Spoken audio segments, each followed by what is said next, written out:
Morning students, आज हम 11 का लेसन शुरू करते हैं। 11 का लेसन है विनिर्माण उद्योग। तो सबसे पहले उद्योग के बारे में बताते हैं। उद्योग क्या होता है?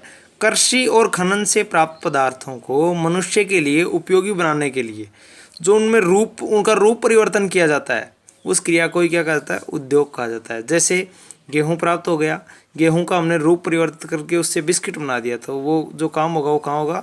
उद्योगों में होगा। तो उसे ही क्या कहा जाता है? उद्योग कहा जाता है। फिर भारत में आधुनिक उद्योगों का आरंभ। तो भारत में जो आधुनिक उद्योग है उनका आरंभ कब से माना जाता है? 1845 से माना जाता है। कौन सा उद्योग लगाया गया? सूती वस्त्र उद्योग लगाया गया। 1855 में कौन सा उद्योग लगाया गया? जूट उद्योग लगाया गया।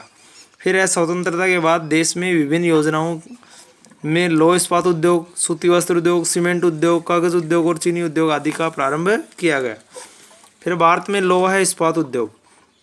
भारत में औद्योगिक विकास का जो आधार स्तंभ है वो लोहा है, क्योंकि लोहे से ही मशीनें बनाई जाती हैं और मशीनों से ही सारा काम होता है। इसलिए इस लौह इस्पात उद्योग को अन्य उद्योगों की जननी कहा जाता है। ये इंपॉर्टेंट प्रश्न आपको याद रखना है कि अन्य उद्योगों की जननी किस उद्योग को कहा जाता है? तो लौह इस्पात उद्योग को कहा जाता है। फिर भारत में लौह इस्पात उद्योग की शुरुआत कब हुई? 1907 में। कौन सी कंपनी लगाई गई? Tata iron and steel company. इसको टिस्को बोलते हैं, Tata iron and steel company. फिर दूसरी पंचवर्षीय योजना 1956 से 61। भारत में प्रथम पंचवर्षीय योजना कब शुरू हुई? 1951 से 1956 तक। तो दूसरी पंचवर्षीय योजना में दुर्गापुर, राउरकेला और भिलाई में क्या किया गया? कारखाने लगाए गए। फिर भारत में लौह इस्पात का जो बड़ा कारखाना है वो कहाँ है? बोकारो में है, झारखंड में। ये बोकारो आपको मैप में भरवाया जाएगा। मैप में पूछा जाता है बोकारो कहाँ है, तो बोकारो कहाँ है? झारखंड में। जो एशिया का सबसे बड़ा कारखाना है, एशिया महाद्वीप है, महाद्वीप का सबसे बड़ा लोहे का कारखाना कहाँ है? एशिया का सबसे बड़ा लोहे का कारखाना है बोकारो, झारखंड में।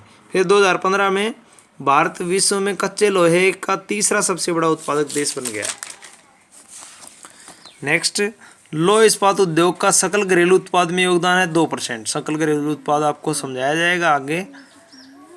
और लगभग 6 लाख लोग इसमें काम कर रहे हैं। भारत में इस्पात का उत्पादन लगभग कितना है? 80 मिलियन टन है। फिर सूती वस्त्र उद्योग। यह भारत का पुराना उद्योग रहा है। भारत में पहली सूत्र वस्त्र मिल कब लगाई गई? 1854 में। कहाँ लगाई गई? मुंबई में। किसने लगाई? कवास जी डाबर ने। किसने? कवास जी डाबर ने। वर्तमान समय में लगभग 2000 मिलें सूती वस्त्र की लगी हुई हैं। ये जो उद्योग है ये सकल घरेलू उत्पाद यानी जीडीपी का कितना परसेंट? 14% भाग प्रदान करता है। फिर है भारत में जो सूती वस्त्र उत्पादक राज्य हैं उनका वर्णन इस प्रकार से है। पहला है महाराष्ट्र। तो भारत में सबसे ज़्यादा सूती कपड़ा कहाँ होता है? महाराष्ट्र में। यह सूती वस्त्र उत्पादन में प्रथम स्थान पे है। यहाँ सबसे ज़्यादा मिलें कहाँ हैं? मुंबई में है। इसी कारण मुंबई को वस्त्र राजधानी भी कहा जाता है। भारत की वस्त्र राजधानी कौन सी है? मुंबई। इसके अलावा शोलापुर, अकोला, अमरावती, वर्धा, सतारा, कोल्हापुर, सांगली, जलगांव और नागपुर में मिलें स्थापित की गई है। फिर गुजरात। यहाँ अहमदाबाद में सबसे ज़्यादा मिलें हैं। इसके अलावा सूरत, बड़ोदरा, भावनगर, पोरबंदर, राजकोट तथा भरूच में भी मिलें स्थापित हैं। फिर तमिलनाडु, यहाँ सबसे ज़्यादा मिलें कहाँ? कोयम्बटूर में है। तो ये आपको मैप में भरवाए जाएंगे, मैप में पूछे जाते हैं, वैसे प्रश्न पे अक्सर बनता नहीं है। इसके अलावा मदुरई, चेन्नई, पेराम्बूर, तिरुचिरापल्ली, रामनाथपुरम, यहाँ भी सूती वस्त्र की मिलें स्थापित की गई है। इतना होमवर्क कर लेना। धन्यवाद।